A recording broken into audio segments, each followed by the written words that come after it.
Hello everyone, my name is Putty and welcome to OLLIE 2017. Yes, we are ready. It is time. I can't wait. It's gonna be awesome. Slayer, cheerful and fun of hero. That's always good. Let's get rocking and rolling, shall we? Generic venue, West Central Mexico. I got shit to do tonight. I got stuff to do. Okay, I got no matches set and planned, but I do have an idea here. So, not an idea. I have a, what's the word? I have two angles, and I have a storyline. We're gonna start moving along. So, and I probably should have set up our storylines beforehand, but it's okay. I'll set them up next episode. Evil comes out and says, Espadachín beat Cosmic Rider at the Venganza. There you go. That's the favorite name. There you go. I got it in the end. Venganza. Therefore, I have earned my shot at a match in revenge against Pesadilla.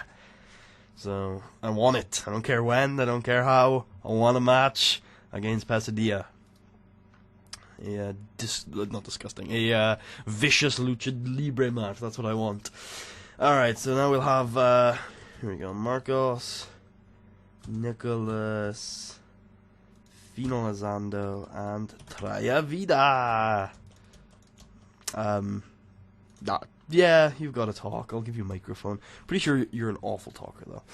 So, what's going to happen here is that Marcos, Nicholas, and Finalizando are going to be backstage or somewhere regrouping, basically. Like, we lost, and Finalizando is probably going to make some sort of snarky remark about, look, I told you to keep the title. A week later, you lost the title at Nicholas, and they start, like, having an argument, and Marcos breaks it up and says, look, we're all on the same side here. We're all working towards the same goals. Can we please just get on the same page? And then in comes Traya Vida, who says, walks in and everyone looks at him like, where the hell have you been? And he says, that when my powers are used on the Day of the Dead, I feel very fatigued, and I'm unable to, I was out of operation for a couple days, weeks, months, I don't know what time it is. But I awoke a couple of days ago. I walked miles. I saw the armies of the damned marching on Mexico City, on Los Moches. I just made up a place name. Moches? Los Moches? Anyway. On all the big cities that I passed. But I knew here, where our powers are strongest, I would be safe. And he turns to Finalizando and he says, honestly, this could have all been avoided. And Finalizando says, I know, I've made a mistake, but now we must regroup, we must focus, and we must work on getting the Campeonato de Universal back in time. And just a big group hug, group recovery session, like, yep, we're on the same page again. It's time to move forward. So, I have matches. Lovely, lovely matches for you guys tonight. First one is going to be 3-1 taking on Ropanda, because I just love the name Ropanda. Also, they're probably the better two of the stable, although that's debatable. And this can go high spots. I think there is a light heavyweight in the Dos Muertes. Like, one of the three is a light heavyweight. The other two are lightweights. Pretty much everyone in the roster is lightweights, aside from that one guy in the Army of the Dead. But just keep in mind, if you ever see some like terrible high spots ratings, it's probably because I've accidentally booked the really big one. Let's see here. Oh, here it is. Whoa, you bulked. I think you bulked, because I'm pretty sure you were a light heavy. No, you couldn't have bulked that much. I must have just misread. God damn, that is a big man. It's a big, sexy man. Oh yeah, I should make reference for anyone who watched the MAW series. Yes, that is El Greg's picture. Obviously, it wasn't made for El Greg. It was a generic picture. So, yeah, the return of El Greg. Traya Vida versus Soldado Muerto 2. Traya Vida is going to win his triumphant return to OLLIE. I want to see how he does, actually. I'm interested. And then we can probably put this, like, I want to put this late in the show, I think, and this can, like, open it. And yeah, we don't want Pesadilla on the show, because she's obviously, we don't know her response. He will go Extranejo Loco and Critico, the Forgotten Man. Whoa, where is this? Versus Dragon Americano and Tricoro Jr. Because why the frick not? Yeah, go for it. No. I'm a little bit annoyed that they're actually got bad chemistry because they're good workers, and them being used in like random mid-card matches is probably a good idea.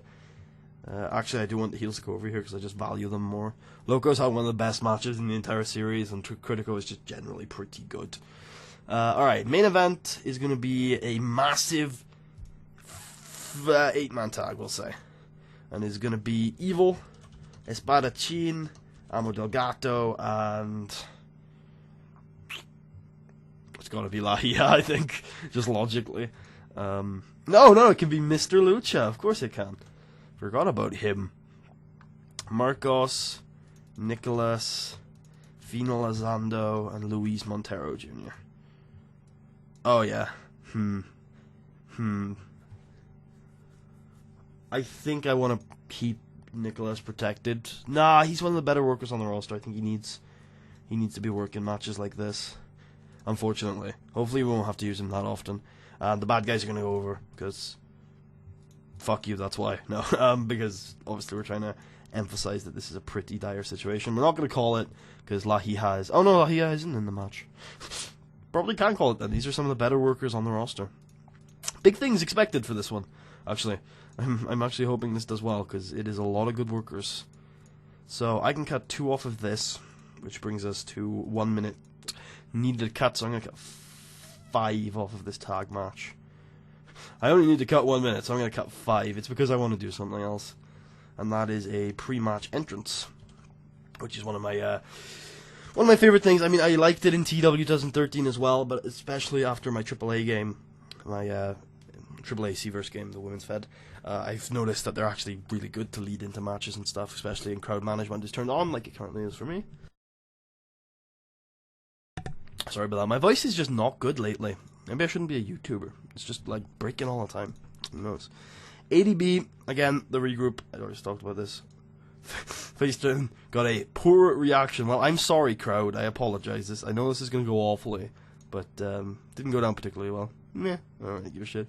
In a 51D plus, he's faced now because he's working with the good guys. Like, I don't think there's much explanation needed for that. I think he's been a good guy for a while now. He's kind of like, his motivations were mostly pure. I don't even know why I debuted him as a heel. I know because he's the dragon of death and all that. He's probably like, oh yeah, that makes sense. He's a heel. But no, his motivations have always been pretty pure. So yeah, this random ass 3-minute match does pretty well considering what it is. Soldado Muerto 1 does not particularly look like a good worker. That's fine. This wasn't bad. Surprised that he didn't get a better performance though. Might have carried him a little. Who knows? 86B, Evil. Oh yeah, so Evil asks for 86B plus asks for a match with Pesadilla, and then a 60C, Flying Saucer, Extrañejo Lojo wins the match. Then entrance is a 73B from Nicholas. Oh yeah, of course he's not that over. Main event gets a 83B plus, one of the better matches in the entire series. Good stuff. El Engendro del Inferno, Evil Espadachín, Amo del Gato, and Mr. Lucha defeated Fino Lazando, Luis Montero Jr., and the Eternal Kings in 20 minutes when Evil defeated Luis Montero Jr. with an Evil Salt. Nicholas Lopez apparently took a big toll, probably shouldn't have been working. But freaking hell of a match for a guy who was injured. 77B increased our pop in 4 regions. Alright, so in that show we had our heroes regroup. We kind of know who our heroes are now. Fino Lazando, Treya Vida, Marcos Flores, and Nicholas Lopez. Mr. Lucha is... Oh, okay. Okay, I think that's probably... Oh, God, lots of morale issues. Wait, because I forced you to... Oh, alright, okay. I thought he was angry because I forced him to work. Then I was like, oh, I'm so sorry, I'll never do it again. We made about 220 grand last month, so I'm going to give everyone a bonus. It's going to be 50 grand's worth. Eh? Oh, well. It fixed Nicholas's unhappiness, at least. Alright. Alright, that sounds cool to me. So yeah, we learned, and also Evil has asked for a match with Pesadilla, thinks that Espadachín's victory over Cosmic Rider entitles him to one. And yeah, that's all we learned in this episode. Hope you guys enjoyed. If you did, please leave a thumbs up. Check out the series, subscribe if you haven't already. The big 6-0, I think. I'll see you guys next time for another episode of Por la Noche Enfrentamiento. I'll see you guys then. Adios.